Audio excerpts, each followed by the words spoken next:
Well, welcome to Satsang.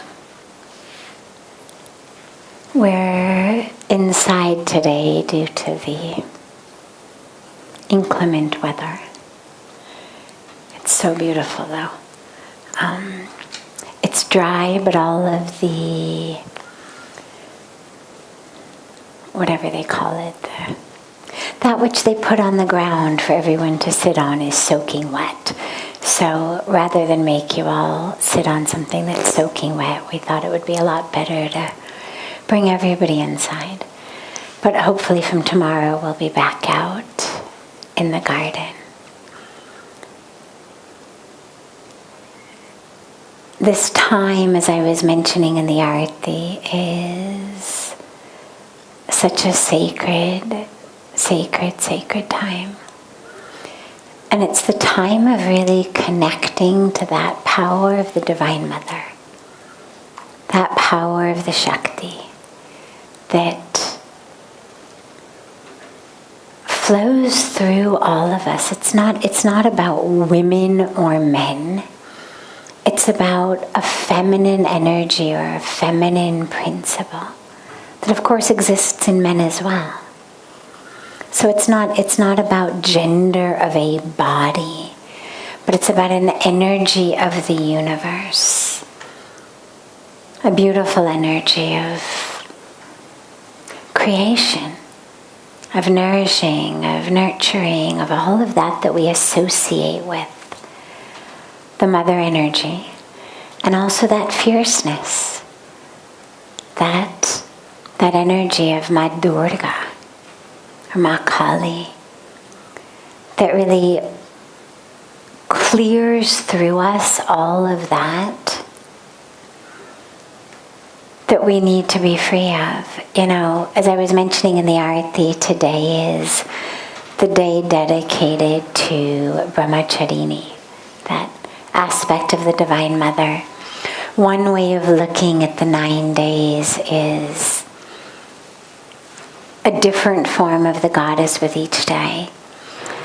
Another way of looking at it, and it's not either or, it can be both as well, is that the first 3 days are really days of the energy of Ma Durga.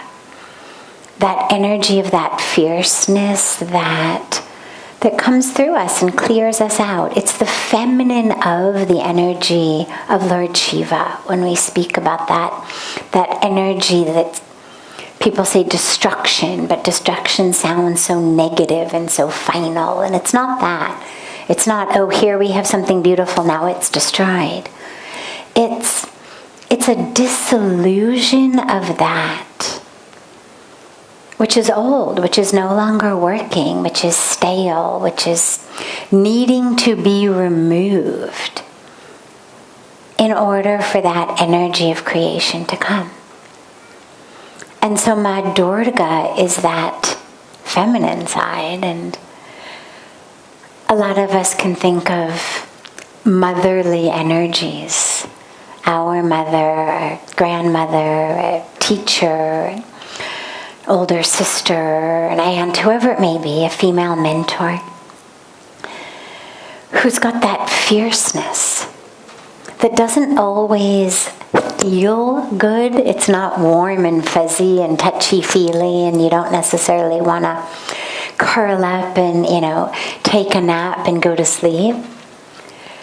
But it's the energy of really a fierce precision that cuts away from us, that frees us of ignorance, of illusion, of that which is holding us back. I think about it sometimes as the energy of a surgeon removing a tumor or clearing blocked arteries. The operation's not fun. It doesn't feel good. But it's necessary. It saves your life. And even though if you were an alien from another planet who descended into the middle of an operating theater and you saw, a surgeon with a knife in their hands, you'd think, oh my God, that person is a horrible person. That person is mean. But we know they're not mean. They've spent years and years and years and years and years in school to learn how to use that knife in such a way that it actually heals us. Yeah, there may be some recuperation time. Yes, if we weren't anesthetized, we'd be in pain. But even if the hospital told you that they ran out of anesthesia, I don't know anyone who would say, well, forget it, then leave the tumor in. Right? We'd be prepared. We might be scared, but we'd be prepared to undergo that operation anyway. Because we know if I don't get that tumor out, I'm going to die. If my arteries don't get cleared, I'm going to die. So even if they said, oh my God, I'm so sorry, it's going to be another month before a next batch of anesthesia comes in, most of us would say, all right, but I'm scared, but do it anyway. Like, I don't want to wait a month. And I think of that energy of Ma Durga like that. That energy of the surgeon who comes in. And I give the example of the anesthesia because she doesn't always apply anesthesia. And that's why sometimes there are moments in our life where we really feel that presence of Ma Durga or Kali Ma, that fierce presence of the divine. And maybe she's clearing things away from our life that we were attached to. Just because something's not good for us doesn't mean that we're not attached to it. Talk to anyone who needs to, quit smoking or quit drinking or quit eating sugar or quit any other bad habits. They want to keep doing them, but they need to stop. It needs to be removed from their life, even though they're attached to it. And so, as she comes through with that knife, it's that energy, it's that fierce energy that removes from us ignorance and illusion, attachment, false sense of self. So many times all of that we thought is us. Gone with her surgeon's knife. So many things we thought, oh my God, this is who I am, or this is what I need. Gone with her surgeon's knife. But we know that it's done out of love. In the same way that the surgeon is there out of love. They're not there for their health, they're there for us. And so the first 3 days are seen as dedicated to that energy that just clears through us. I think about Ma Ganga sometimes like that. She's got a very compassionate, warm, nourishing, nurturing energy as well that does make you want to just curl up in her lap. But she also has this energy of that river that just washes through and literally clears everything, cleans everything, washes everything away. So you can think about it like that energy that flows through. And after those 3 days, we have days with powerful energy of Ma Lakshmi. Of course, we'll have powerful energy of Ma Lakshmi again on Diwali. But that energy of spiritual prosperity, you can say. Ma Lakshmi, we talk about her as the goddess of wealth, but I'm always really clear to confirm she's not the goddess of cash. She's not the bank teller. She's not the ATM. A lot of people sort of worship Ma Lakshmi like she was just some kind of ATM that even without a card, you could just stand there and, be kind of like, just give me whatever you got. Just send it on out of the slot. She's not an ATM. She's not your bank teller. She's the bestower of real wealth, real prosperity. which isn't money. And if you don't believe me, find 5, 10 super rich people. Get to know them really well or follow them surreptitiously and see whether they're happy. In the vast majority of cases, the answer is no. That wealth doesn't bring happiness. It doesn't bring peace. Science tells us the same thing. Once people are above the level of poverty, yes, not having food makes people depressed. We understand that. Not being able to send your children to school because you can't afford it makes people depressed. But beyond that, once we're above that sort of survival basis of life, once there's food on the table, there's a shelter, there's sweaters for winter, there's shoes, there's school, there's money for medical care. Once you're set in that way, there's no connection between becoming a millionaire or a billionaire and becoming 1,000,000 more times happy or 1,000,000,000 times more happy. It doesn't work like that. So Ma Lakshmi is the goddess of the real wealth, the real prosperity, which is divine connection, spiritual connection. It's that which actually brings us a lasting state of joy. And then it said that the last 3 days are really powerful with the energy of Ma Saraswati, the goddess of wisdom. And, it's interesting because when I heard this the first time years and years ago, I thought, that seems a little bit backwards. Like Ma Durga first, I get that. But shouldn't it be wisdom first and then we'd be happy? Then we'd have prosperity, as though somehow prosperity were the highest aspect. Wisdom kind of came along, and then we would have the real prosperity. But I've realized as the years have gone by and as my understanding has gotten deeper that actually that wisdom is the highest goal. Because from that wisdom, everything comes. But in order to have that wisdom, you need the divine connection that Mahalakshmi gives. That wealth of a connection to the divine through which real wisdom can flow. Because without that connection, all you've got is knowledge or an accumulation of facts and information.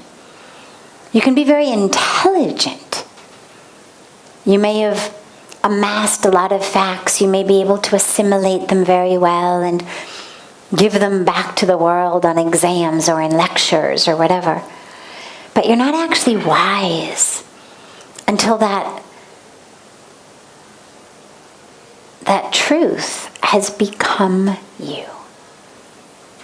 And so for that, first you need the spiritual connection, the divine connection. And then real wisdom as that final, highest, ripest fruit comes to you. But I also, and that's when we speak about Gyan Yoga, it's this path to the divine, to oneness, to that ultimate union.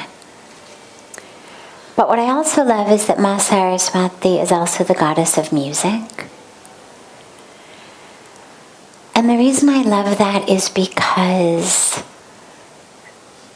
when there is real divine connection, when there is real wisdom in our life, there's music in our life. Whether we have the ability to sing or play an instrument or not, it's totally irrelevant. But life becomes much more like a song and a dance. When we speak about Lord Krishna, one of the teachings that Pujya Swamiji gives so frequently is he says, look at all of the difficulties he went through in his life, in this human incarnation from childhood and then as he grew. Look at all of that. And yet, through it all, The song was on. First the actual song of the flute, and then just the song of his life. And so what we see is where there's that real wisdom, there's a song. And again, it's not about being able to carry a tune.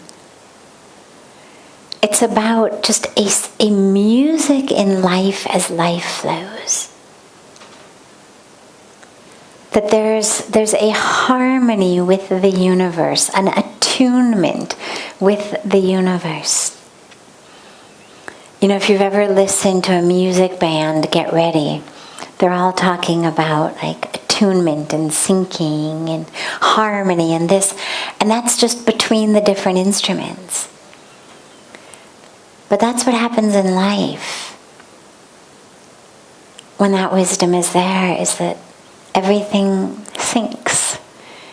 It becomes in harmony. You become in harmony with the world in the way that a beautiful, perfect song is in harmony. So that's just a little overview of these beautiful 9 days, and today we are on day 2, which, as I mentioned, on the banks of Ganga is the day of Brahmacharini, who's this embodiment of sadhana, spiritual practice, devotion to the divine.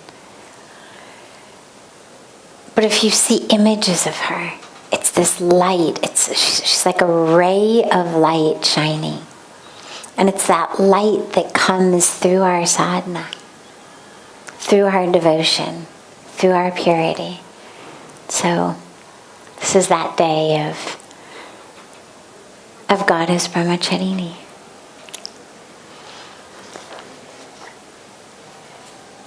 For the questions, we always begin, or usually begin, with a question that's come in advance from the audience that joins us from across the world on YouTube and Facebook and Instagram, and through these beautiful instruments that enable people sitting wherever they are to join us. So we begin with a question from them, our internet family, and then we'll open it up to any questions that any of you may have. What is the true nature of the Guru? From Deepak in Mumbai. Well, the nature of the Guru is the one who brings light, who removes darkness and brings light. That's what the word means, literally, semantically. Guru. It's the remover of darkness, meaning the darkness of our ignorance, the darkness of that false identification. Attachment. Not that darkness, don't worry, we don't need the demo. The internal darkness. But it was nice, it was a perfectly timed demo.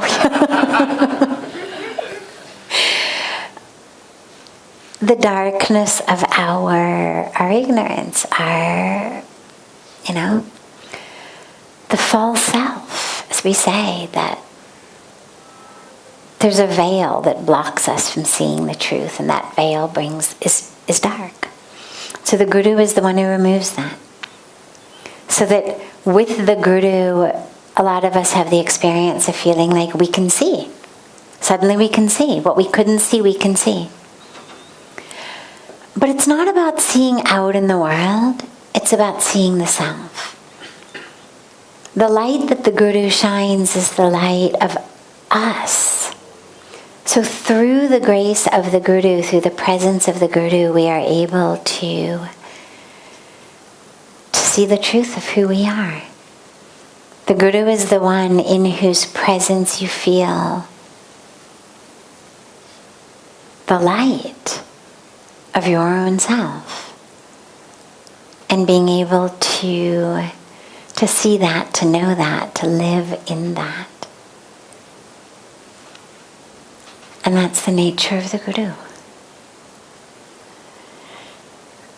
And questions that anyone here might have? Jai Shri Krishna. Any question? Yeah. Yes, beautiful.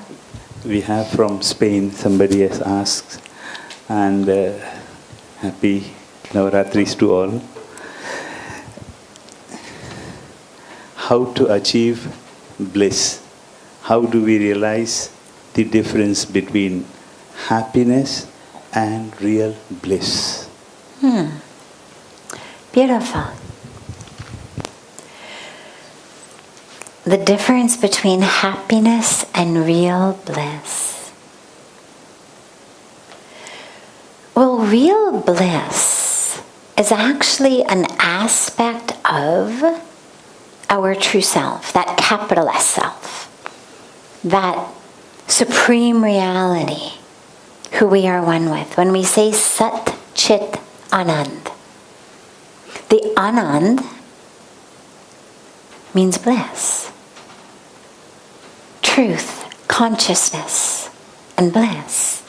That is the nature of the supreme reality. It's the nature of the divine, the nature of Paramatma, the highest divine, and therefore the nature of who we are. So bliss is the nature of who we are, which means it has to be self-evident and self-dependent. Anything that is dependent upon or evidenced only by that which is around me cannot therefore by definition be bliss. We say, and I'm not going to fight with people semantically. If someone wants to say I'm in bliss, no problem. I'm very happy for you, because what it means is they're very happy. But if we are looking at it very specifically, happiness versus bliss. Well, bliss or anand, and again, all of these are not exactly perfect definitions of the Sanskrit, so it may be better to actually just use the Sanskrit to speak about anand as bliss, and, kushi is happiness. So the difference between them, because then we don't have to worry about English translations. Bliss is our nature. It's something we tap into, something we touch on the inside. Bliss is not attained by something from outside, because by its nature, the outer world keeps changing. Sat Chit Anand, the supreme reality, is that which doesn't change by definition, by nature. So bliss has to be that which I'm able to touch and experience, completely independent of the situation I may be in.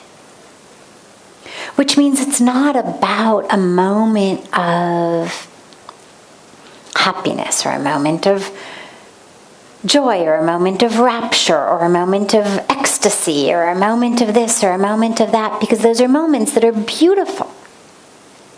But they come and they peak and then they dissipate. And if we're blessed, we'll keep having more and more of those moments. But each of them is an individual moment in time. And it may last 60 seconds, it may last 60 hours, it may last 60 days, but ultimately it is a moment in time that has a beginning, a middle, and an end. Whereas Anand, bliss, is an aspect of the unchanging self. No beginning, no middle, no end. And it's that which I experience only from going within, from experiencing the true nature of the self. So when we're looking for bliss, doesn't mean that you can't also enjoy external happiness. Doesn't mean thou shalt never eat chocolate ice cream and enjoy it. But it means recognize that the happiness you're going to get from that is going to have a beginning, a middle, and an end. The bliss doesn't. So for the bliss, that's what our spiritual practices are for. is to take us into that eternal, unchanging bliss. Happiness is just that. Nothing wrong with it. It's wonderful. We should all have it. We should have as much of it as we can. The dilemma with happiness is, in most cases, that which makes us happy is not in our control.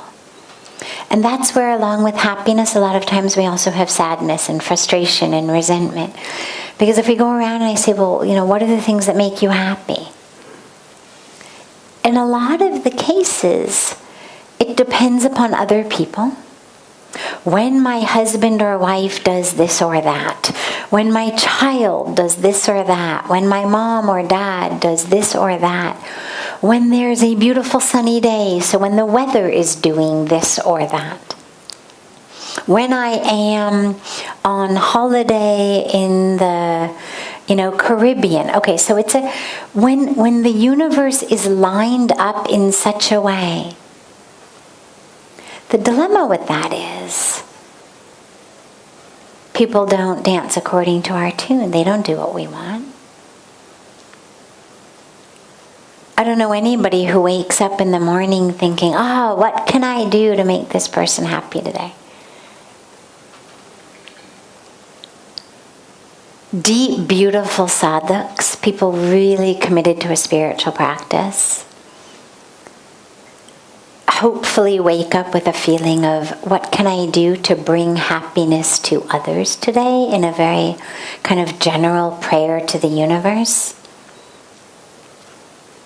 And this is, of course, across religions. I mean, it's not just something in the Vedic tradition. It's the prayer of St. Francis of Assisi. It's teachings in so many different religions of essentially, oh God, let me be a beautiful instrument that brings healing and happiness and light to others. But that's very different than someone waking up and simply anticipating one individual other person's every individual desire and hope, and then living to fulfill them. People don't do that. Because everybody has their own karmic package. People are working on their own stuff. What do I need? What's going to make me happy? What's going to bring me peace? What's going to fulfill my goals? So the only downside to happiness is that in most cases it depends upon someone else, which means that a lot of times we end up frustrated, depressed, resentful, angry. In an ideal world, you'd have the inner bliss, and you'd have the external happiness that was able to be there regardless of whether people were dancing according to your tune or not. But of course, that external happiness would therefore depend upon you tapping into the internal bliss as well. Because if people are not doing what you want, what do you have to be happy about? Again, you gotta go in then. I think about it like an analogy of waves on the ocean. That happiness that's on the superficial level is going up on the wave, but then you're going to come down. There's nothing inherently wrong with it. Waves are beautiful. But eventually you get tired of being in the waves. And if you dive deep down in the ocean, there's no waves. The stillness is there. And it's a lot more beautiful. Ask any scuba diver what life looks like under the ocean, and they'll tell you how much more exquisite it is than life on the surface. So we dive deep for bliss and enjoy with gratitude whatever happiness the universe also brings us. But we don't get attached, because we know in that attachment we're sure to end up resentful and frustrated and depressed as well. Yeah, other questions? Yes. I speak Spanish. No problem. Spanish is beautiful. I would normally have a Spanish translator, but unfortunately she's out sick today. But by tomorrow she'll be back, hopefully. He translates. Wonderful, wonderful. Primeramente, muchas gracias por sus luminosas palabras. First of all, give you thanks with your beautiful words. Es maravilloso ser mujer, es maravilloso ser hombre. It's beautiful to be a man or woman.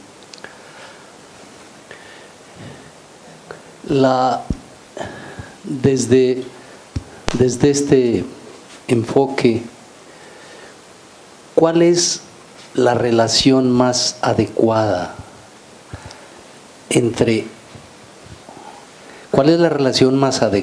entre hombre y mujer en las diferentes etapas de la vida para hacer que juntos fluya esta Shakti, este poder, esta presencia divina? I'd like to ask that what is the relation between the man and woman? They can together flow and reach the higher level of consciousness. Please. So let me just confirm the question. How can a man and a woman in relationship together attain that higher state of consciousness? Okay, beautiful. Well,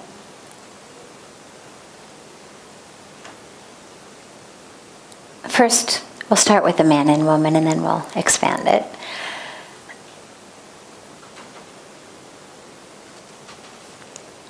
When a man and a woman come together, you've got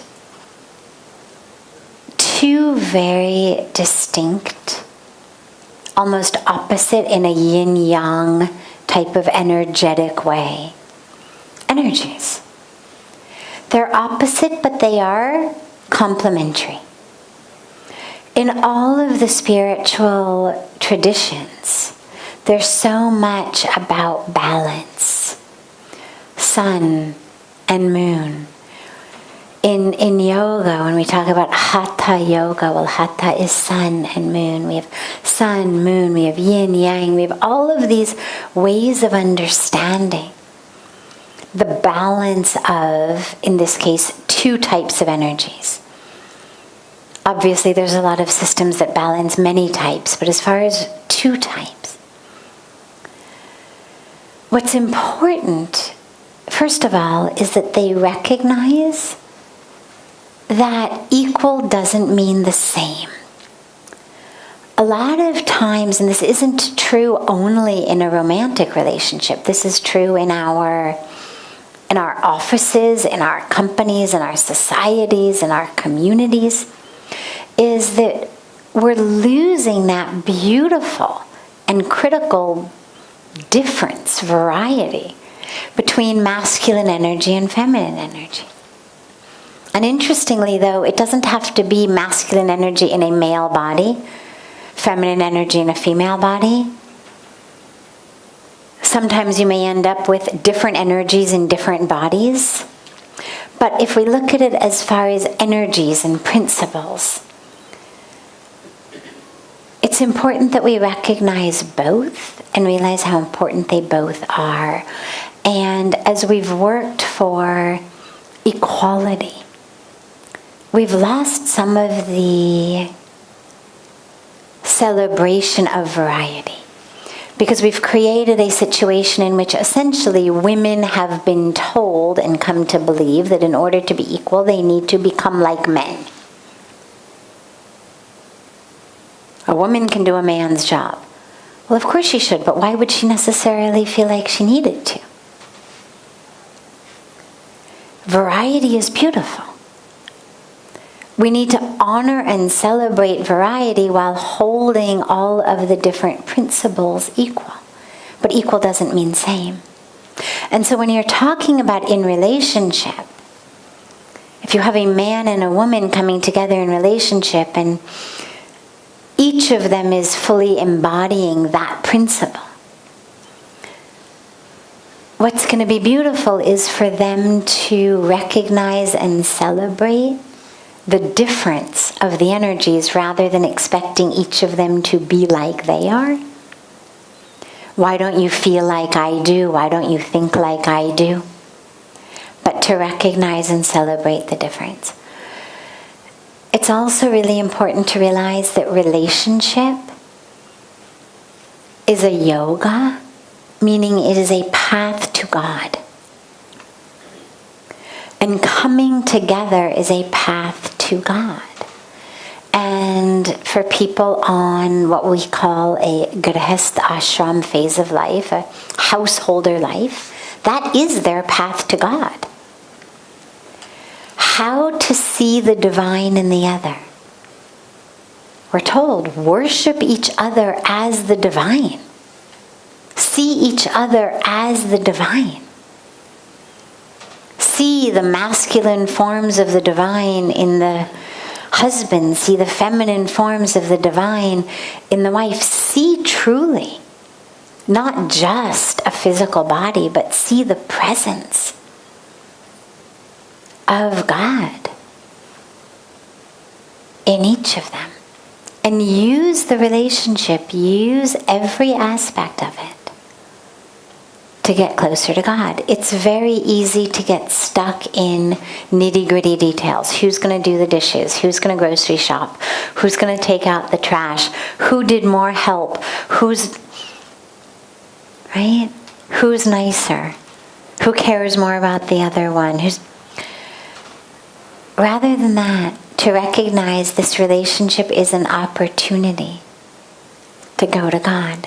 How to take everything that comes as our sadhana. A lot of us think of our relationships over here and our spiritual practice over here. Like, yeah, I'll deal with you later. I'm doing my sadhana now. Well, what if your family members were your sadhana? What if your spouse was your sadhana? I'm not saying don't also meditate. We all should, absolutely. Have your eyes closed, seated meditation time. Have your puja time. But just don't think of it as something that is separate from relationship. That which you're experiencing in your meditation and your puja should be brought into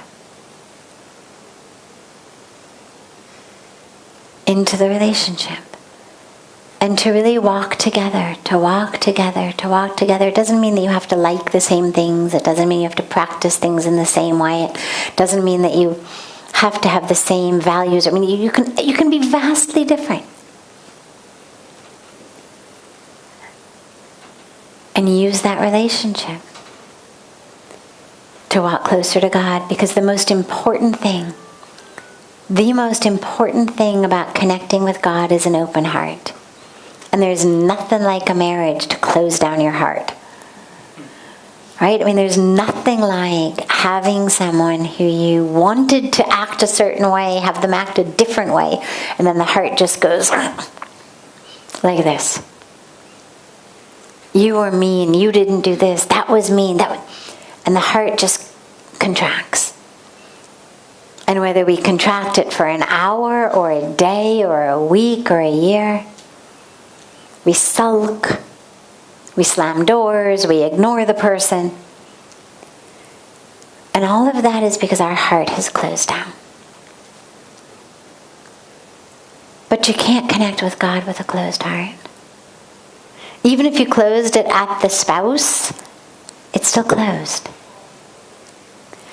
And so, can you use the relationship to just keep the heart open? Keep the heart open.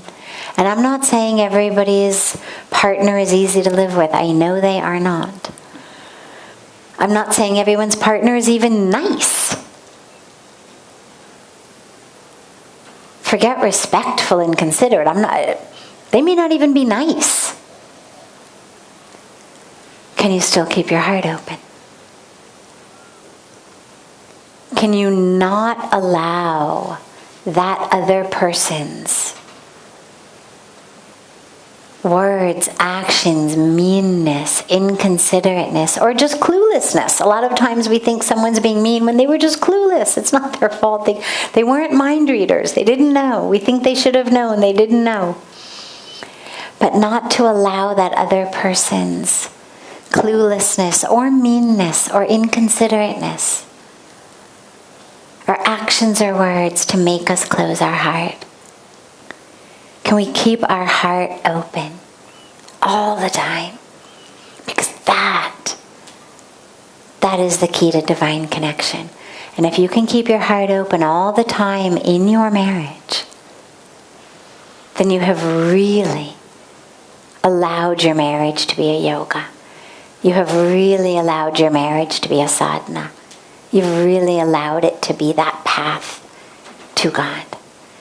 Otherwise, it's just two people essentially trying to bully each other into doing what they want so that we can each find some modicum of happiness and peace. But to have our hearts open and walk together closer to God, that's what the point is. That's why it's called an ashram. Grahast ashram. Not Grahast the war ground or battlefield, but ashram. Beautiful. Have a beautiful, beautiful rest of your evening tonight. We will be hopefully out in the garden tomorrow, and we got a late start tonight because Arati started late because of the rain. But from tomorrow, as we announced on the Ghat, Arati will be 5:45. So we should be able to be starting right by 7 o'clock, maybe even a few minutes earlier, depending on when Arati ends. So I look so forward to seeing you all again tomorrow. And so much love to you all.